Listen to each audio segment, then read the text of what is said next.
Personajes latinoamericanos presenta a la pintora mexicana de mayor resonancia internacional.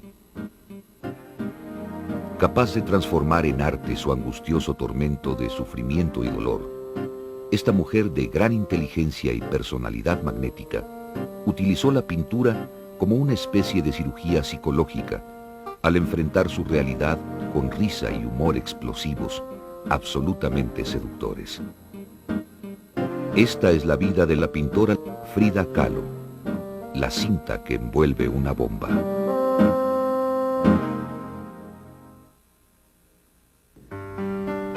Mis cuadros son como las fotografías de mi padre para ilustrar calendarios, con la única diferencia de que yo pinto los calendarios que se encuentran dentro de mi cabeza, en lugar de representar la realidad exterior. Nunca pinté sueños, pinté mi propia realidad.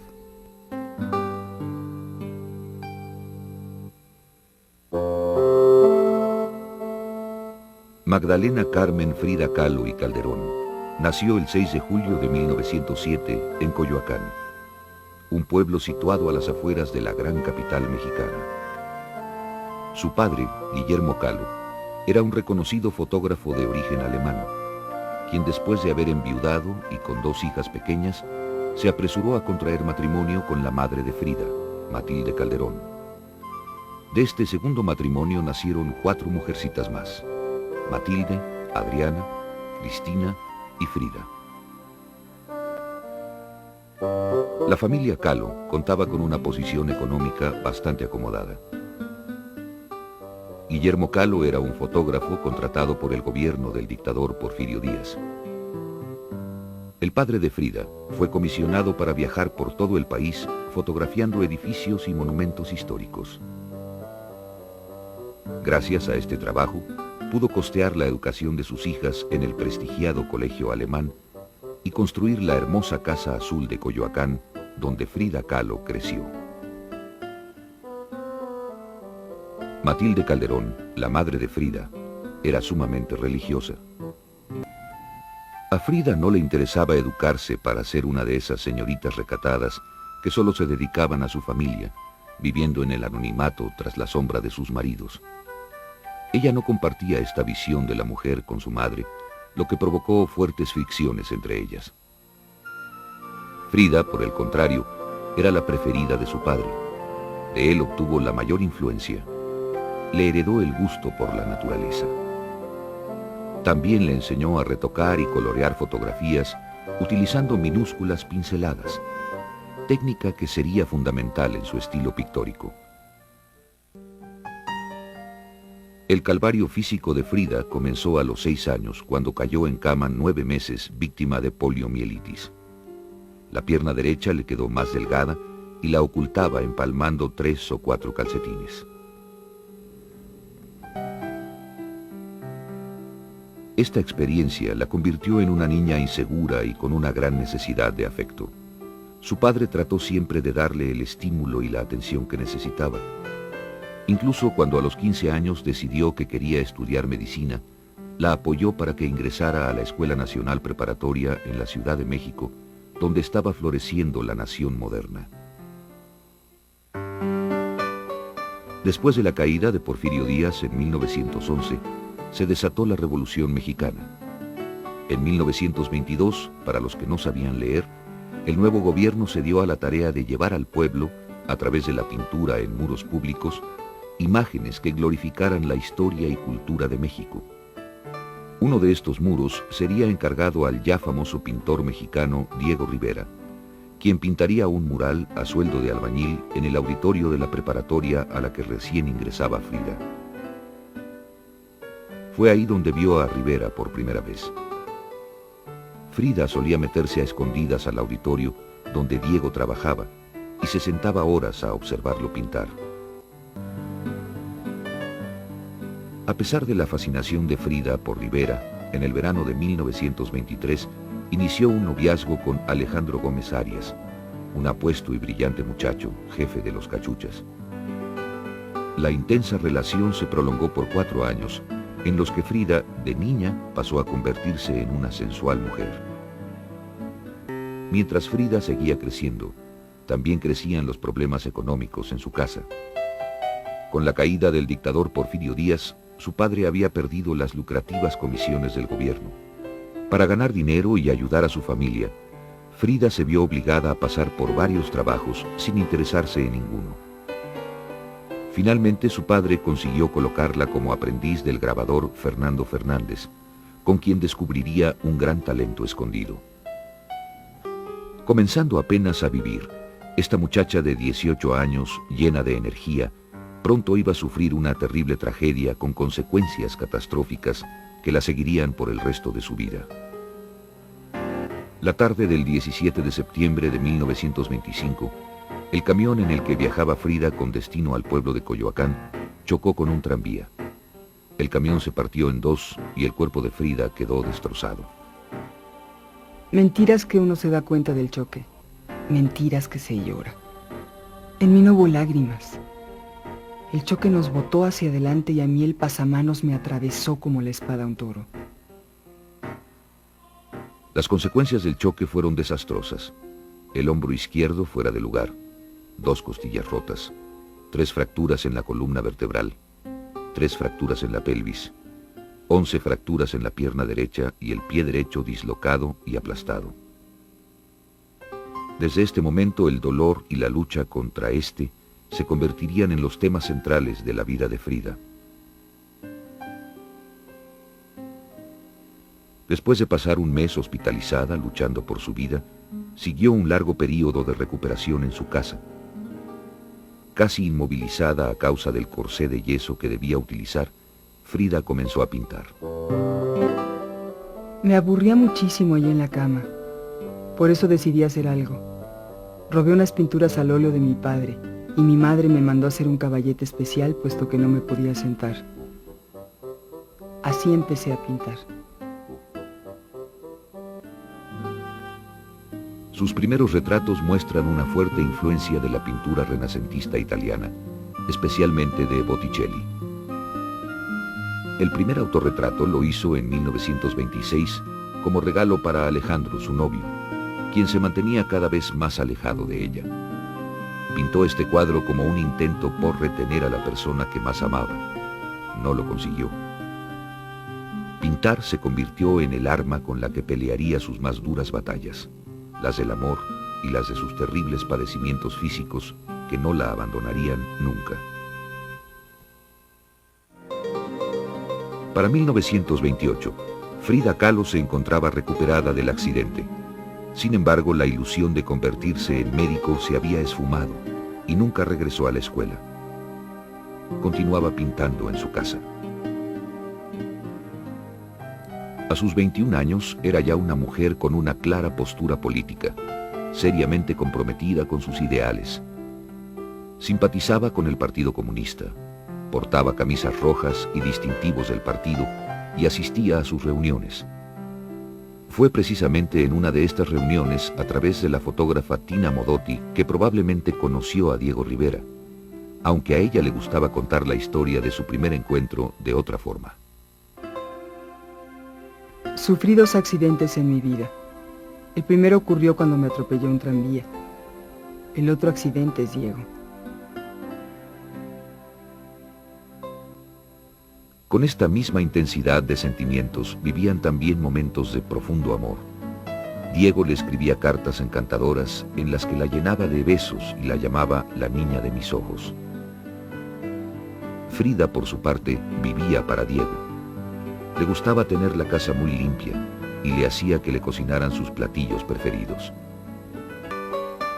A Rivera siempre le gustó que Frida vistiera los trajes típicos de las mujeres indígenas de México. Entre los preferidos de Frida estaba el que usaban las mujeres del Istmo de Tehuantepec, una comunidad organizada por un matriarcado.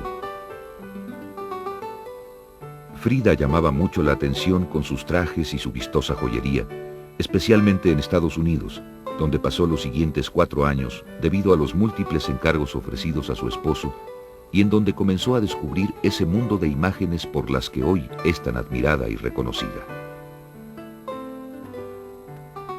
Frida Kahlo llegó con Diego Rivera a San Francisco en noviembre de 1930. Desde su llegada, él se dedicó enteramente a su trabajo, y por supuesto a sus modelos, asistentes y admiradoras. Los problemas entre ellos continuaron. Fue una verdadera fortuna para Frida contar con la amistad del Dr. Eloeser, un médico de San Francisco que había conocido en México y que sería no solo su confidente sentimental, sino también su mayor apoyo como consejero médico hasta el final de sus días. Dejando los trastornos sentimentales a un lado, Frida toma de nuevo el pincel y produce un cuadro con el que revela su universo fantástico. En un retrato que pinta al año y medio de casada, Frida representa a Rivera como un gran artista. El arte siempre sería para él su pasión, y ella, pequeña a su lado, tomaría el papel de la amorosa esposa del genio. A pesar de que en Estados Unidos Frida estaba ya creando obras importantes con un estilo más definido, no se sentía todavía segura como pintora. Jugaba a pintar pequeños lienzos escondiéndose detrás de su esposo, el gran maestro pintor de grandes espacios. La enorme fama de Diego Rivera los llevó de San Francisco a Nueva York y después a Detroit en abril de 1932. Rivera estaba feliz en Estados Unidos, donde su trabajo era admirado y reconocido por todos. Frida, por el contrario, aborrecía Detroit. Todo le parecía inferior a México. La situación empeoró al quedar embarazada de nuevo. Esta vez tampoco pudo retener al bebé y lo perdió en un sangriento aborto. Pasó 13 días en el hospital y fue aquí donde ideó el primero de una serie de autorretratos que harían de Frida Kahlo una de las pintoras más singulares de su tiempo. Frida empezó a trabajar en una serie de obras maestras que no tienen precedente en la historia del arte. Cuadros que exaltan las cualidades femeninas de la verdad, la realidad, la crueldad y el sufrimiento. Ninguna mujer jamás plasmó en un lienzo la misma poesía agónica que Frida creó durante ese periodo en Detroit. Diego Rivera. A partir de este momento, Frida Kahlo tomaría como influencia principal para representar su realidad los exvotos mexicanos. Así como su incapacidad para ser madre le sugirió ciertas imágenes y reflexiones, lo mismo pasó con un eclipse que presenció en Detroit. Integra a su pintura las imágenes provocadas por estos acontecimientos y las convierte en parte importante de su lenguaje personal. Después de Detroit, Frida y Diego viajaron de nuevo a Nueva York, donde este tenía comisionado pintar un mural en el Centro Rockefeller. Como siempre, Diego se olvidó de su esposa para embeberse en su trabajo. Diego no tenía ningún interés en regresar. A él le gustaba su vida de fama y reconocimiento en Estados Unidos y no iba a dejarlo todo por su esposa. El estado de ánimo de Rivera cambió cuando fue despedido del Centro Rockefeller acusado de pintar escenas comunistas. Unos meses después, el mural casi terminado fue destruido. Aunado a esta terrible decepción, estaban las peleas constantes con Frida y su insistencia por volver a México. Finalmente ella triunfó. El 20 de diciembre de 1933 salió feliz de Estados Unidos al lado de su esposo, sin sospechar siquiera que a su regreso se enfrentaría al más terrible dolor, el que terminaría por arrancarle el corazón.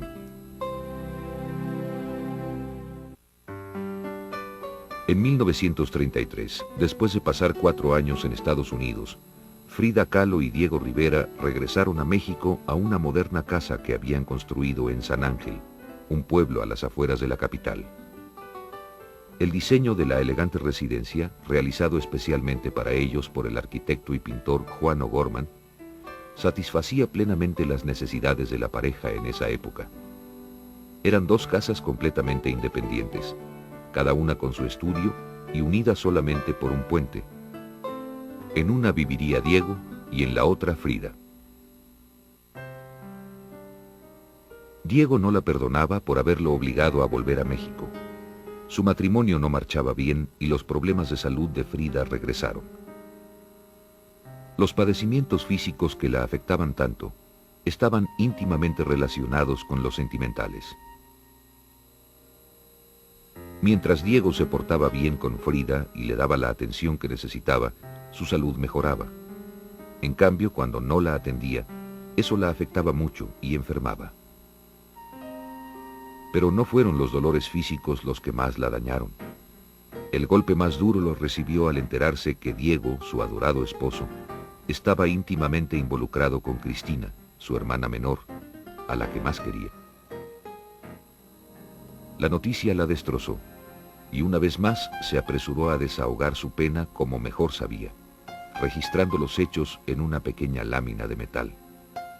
Pintó unos cuantos piquetitos. Como manifestación de su ira, se cortó la larga cabellera que tanto gustaba a Diego, dejó de usar trajes de tehuana y se fue a vivir sola.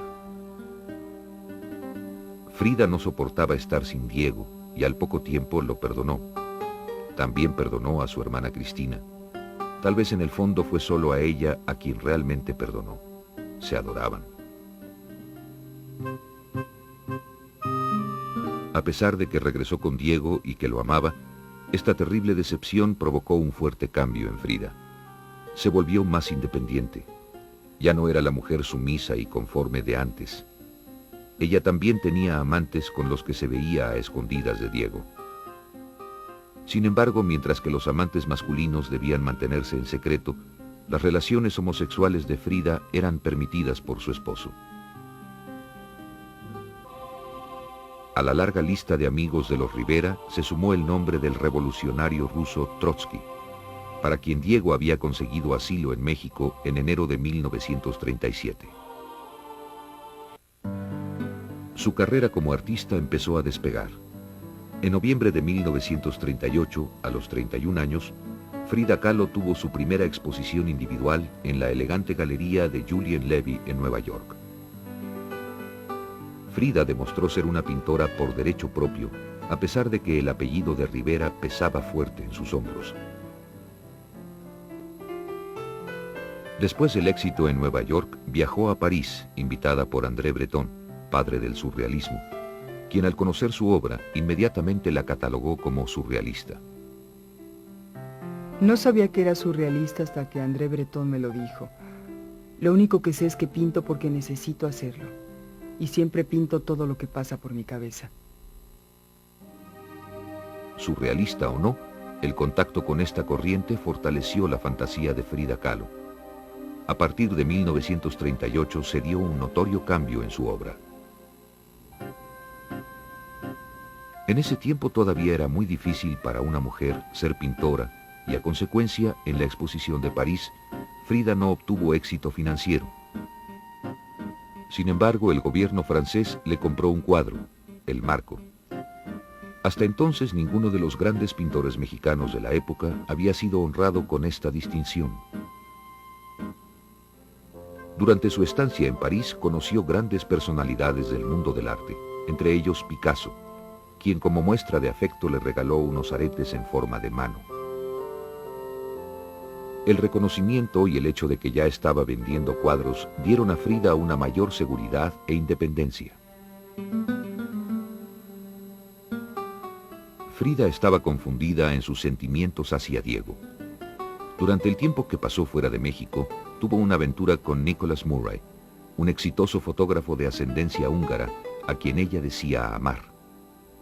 A pesar de que su romance con Murray era cosa seria, tampoco éste fue capaz de eliminar la presencia de Rivera en el corazón de Frida. Al poco tiempo de su regreso a México, la relación con el fotógrafo terminó. Al llegar a su país y con su matrimonio desbaratándose, Frida se instaló en la Casa Azul de Coyoacán, que Trotsky ya no ocupaba. Diego se había percatado de la nueva fortaleza adquirida por su esposa y pensó que este sería el mejor momento para hablar de divorcio. Para finales de diciembre de 1939, Frida Kahlo y Diego Rivera estaban legalmente divorciados. Como era de esperarse, ella sufrió una terrible depresión. Fue durante este doloroso período que Frida creó la que quizás sea su obra más conocida, Las dos Fridas. A partir de este momento se acompañó de plantas, mascotas, esqueletos, sobrinos y de su propia imagen como testigo de su aflicción. Ellos llenarían los vacíos de su soledad. Frida realizó en este doloroso período algunas de sus mejores obras. Trabajaba incansablemente. Nunca estuvieron realmente separados. Frida no dejó de cuidar a Diego. Le ayudaba con su correspondencia y en asuntos de negocios. Él, por su lado, se preocupaba mucho por el decaído estado de salud de su exesposa. Entre 1939 y 1940, Frida pasó largas temporadas enferma. Desarrolló una infección de hongos en la mano derecha y sufría dolores insoportables en la espina dorsal. Estaba tan desesperada y deprimida que comenzó a beber mucho. Acostumbraba tomar hasta una botella de brandy diaria. Bebía porque quería ahogar mis penas, pero las malvadas aprendieron a nadar. Las noticias acerca del deteriorado estado de ánimo y condición física de Frida llegaron a oídos de Diego hasta San Francisco, donde éste se encontraba trabajando. Frida estaba por recibir una propuesta de Diego que curaría sus males y que la haría vivir la etapa más feliz de su vida. Después del divorcio en 1939, Frida Kahlo padecía de constantes depresiones y problemas en la espina que empeoraban cada día. Los médicos mexicanos recomendaban una cirugía que podría curarla. Indecisa, escribe a su amigo el doctor Eloeser para que la aconseje. Él opina que lo que tiene es más bien una crisis nerviosa y le pide que vaya a verlo a San Francisco para que la pueda tratar. Frida llega a San Francisco en septiembre de 1940, donde se encontraba Diego trabajando. Aprovechó para pasar unos días con él antes de ser hospitalizada para su tratamiento. Parecía que las cosas con Diego mejoraban. Frida terminó de entender lo que siempre había sabido. Diego tenía otros dos grandes amores aparte de ella, la pintura y las mujeres. Frida Kahlo y Diego Rivera se casaron por segunda vez en San Francisco el 8 de diciembre de 1940. Sin embargo, esta vez ella puso ciertas condiciones para el matrimonio. Quizá ninguna de estas condiciones se cumplió cabalmente, pero ella se sentía conforme y regresó feliz a México a acondicionar la Casa Azul de Coyoacán. Ahí pasaría los años más felices de su vida. Su relación marital cambió. Entraron en una rutina que los hacía felices a los dos. Diego hacía su acostumbrada vida en la casa de San Ángel, que conservó como estudio, mientras que en la de Coyoacán vivían los dos en armonía. Sencillamente disfrutaban del placer de convivir y amarse, sin importar nada más. Frida se sentía contenta. Además de haber solucionado su vida sentimental, su profesión artística empezaba a tomar auge. La década de los 40 fue de grandes éxitos profesionales para ella. Participó en importantes exposiciones en México, San Francisco, Boston y otras ciudades de Estados Unidos. Además obtuvo encargos gubernamentales y privados. La escena artística en México estaba cambiando para favorecer a los pintores de caballete. Los muralistas ya no eclipsaban a los nacientes pintores. En mayo de 1946, antes de cumplir 39 años, Frida viajó a Nueva York para someterse a una complicada cirugía. Esta operación le ofrecía una nueva esperanza, la oportunidad para finalmente vencer la agotadora batalla contra sus enfermedades y aliviar sus padecimientos de una vez por todas.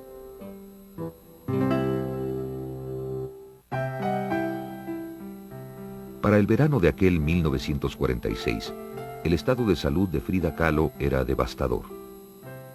Su única esperanza era la cirugía que el doctor Wilson le practicaría en Nueva York.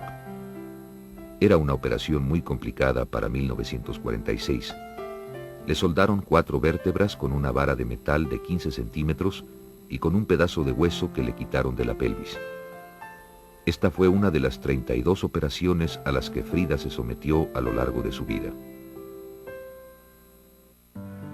A pesar de las complicaciones que siguieron a la cirugía, Frida se mantuvo optimista y continuó pintando. Como recuerdo de la operación, realizó un cuadro que intituló Árbol de la Esperanza, mantente firme.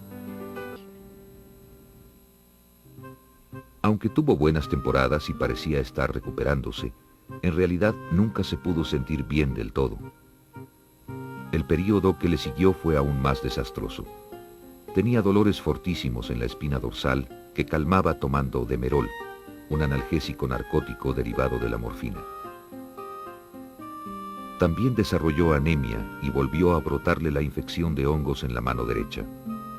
Además padecía de falta de circulación en la pierna derecha. Todo esto llevó a su hospitalización en 1950 y no sería dada de alta hasta un año después. Durante su estancia en el hospital, Frida continuó pintando con ayuda de un caballete especial que le permitía trabajar acostada. Diego era muy cariñoso con ella y trató de hacer su estancia lo más placentera posible. Además de las banderas y palomas de la paz que ahora adornaban sus cuadros, había algo distinto en su obra que antes no se observaba. Hubo un cambio en el estilo de las naturalezas muertas que pintó en 1952. Se volvieron agitadas y salvajes. No muestran detalles tan refinados y limpios como los de su trabajo anterior. Era obvio que el final estaba cerca.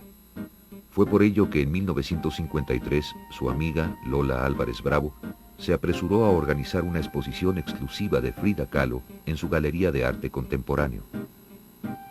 Hasta entonces, solamente se le habían hecho exposiciones en el extranjero. Sería la primera para la artista en su país natal, lo que constituía un gran triunfo que ayudaría a aligerar las derrotas sufridas con su enfermedad. Fue todo un suceso. Más de 200 invitados abarrotaron el lugar. 4 meses después de la exposición, Frida sufrió un terrible golpe. La gangrena que padecía en la pierna derecha estaba ya muy avanzada. No quedaba otra alternativa y en agosto de 1953 le amputaron la pierna. Pasaba mucho tiempo en cama con una enfermera cuidándola día y noche. Cuando se daba ánimos para pintar, lo hacía amarrada a una silla con una faja para sostenerle la espalda. Esto le permitía trabajar en su estudio, pero solo por ratos cortos, antes de rendirse a los insoportables dolores. El 2 de julio de 1954, recuperándose aún de una bronconeumonía, asistió a una manifestación política. Esta fue la última vez que se le vio en público. Ella sabía que la muerte estaba cerca. Escribió en su diario unos días antes: «Espero alegre la salida y espero no volver jamás. Frida». Murió unos días después de haber cumplido 47 años, el 13 de julio de 1954. Como causa de su muerte se estableció embolia pulmonar. Pero algunos no descartan la posibilidad de que haya sufrido una sobredosis involuntaria de medicamentos.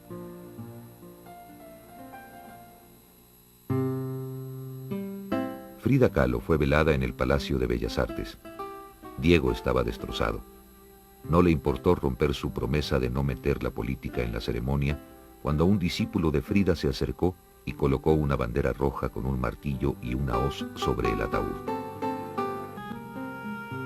La cremaron y sus cenizas se encuentran en la Casa Azul de Coyoacán, que Diego Rivera donó al pueblo mexicano en 1955 y que ahora aloja el Museo Frida Kahlo. Su deseo era perpetuar el recuerdo de su más admirada artista, de quien había declarado: «Frida Kahlo es el más grande de los pintores mexicanos. Su obra es uno de los mejores y mayores documentos plásticos y más intensos documentos verídicos humanos de nuestro tiempo. Será de valor inestimable para el mundo del futuro».